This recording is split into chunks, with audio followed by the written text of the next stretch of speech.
Today I want to talk about the beauty of silence. Talking about silence is perhaps ironic, but there are many situations in life where we might want to find words for the wordless. And as I'm discussing silence, I want to look at aspects of silence, including contemplation and ultimately prayer. Today's world is perhaps increasingly noisy. We have our incessant devices.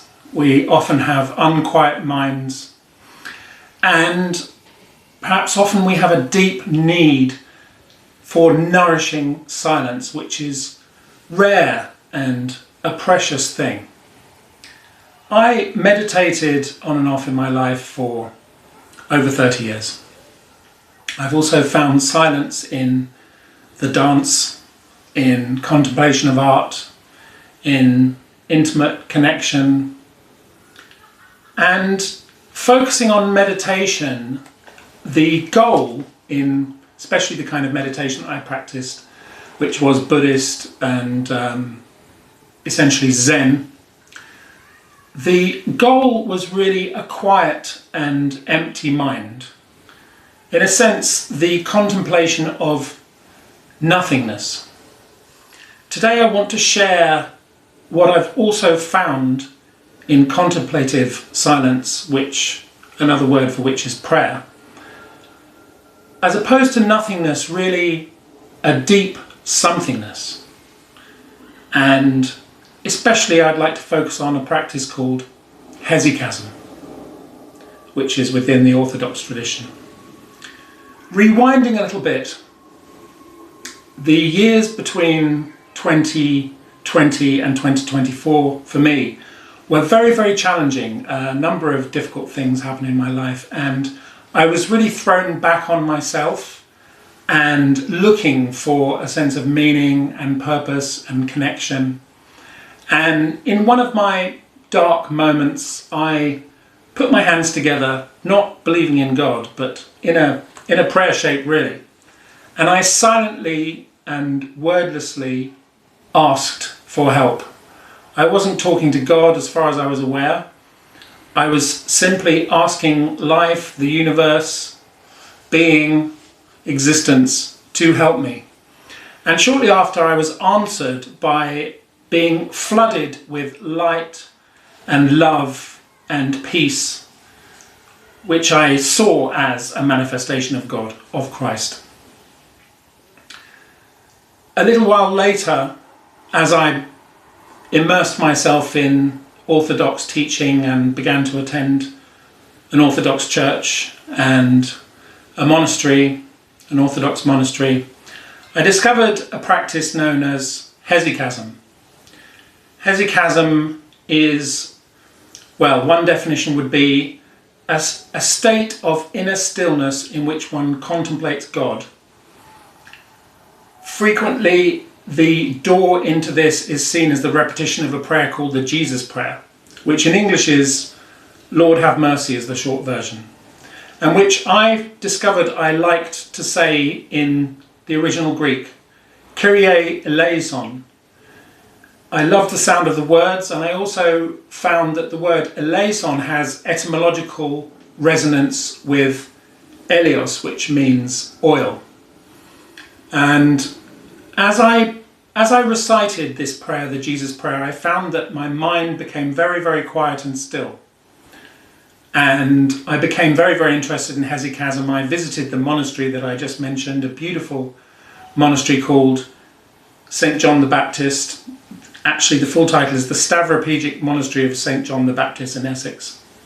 And there I discovered this beautiful book on Hesychasm by Archimandrite Zacharias Zacharou. It's got one of my peacock bookmarks, and apart from anything else, it's got this beautiful blue colour, two-tone blue colour, which I found very peaceful just to hold in my hands, this book, as I was in the monastery. Exploring the idea of Hesychasm, silent contemplation of God, I also came across such concepts as Kenosis, a Greek word which means emptying oneself of the self in order to create space for connection with God. And this silent contemplation, which came from self-emptying, from the repetition of this very, very simple prayer. The actual full version of that prayer is, Lord Jesus Christ, have mercy on me, a sinner. And I don't know the full version of that in Greek at the moment, but Kyrie eleison, Lord have mercy. But eleison has also these meanings, as I said, of soothing, connecting with oil, of healing, and also mercy and forgiveness. And as one connects in this silent state with the energies, with the essence of God, the mind becomes quieter and quieter and quieter. And the fathers, the church fathers, most of the early Orthodox and early Christian writers were men, but many in fact were also women. Many of the saints and theologians were women. Speak of and write of the uncreated light. So this is not a physical light. This is a non-physical expression of the energy which comes from the essence of God, the uncreated light. A light which is not physical, a light which is beyond all earthly light. And the contemplation is said to be with the nous, the definition of which, my understanding of the definition of which is the eye of the mind, or the eye of the heart. Another way of expressing it is the eye of the mind descended in the heart.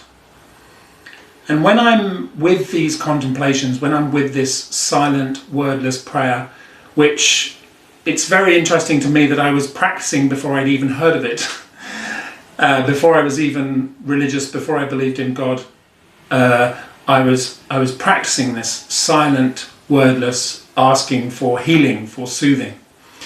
And as I then discovered and read about hesychasm and discussed it with friends in the Orthodox Church, I also learned of a term called Theosis, which is, in my understanding, a state of union with God's energies, a state of intimate communion with God, which is perhaps the ultimate goal of prayer.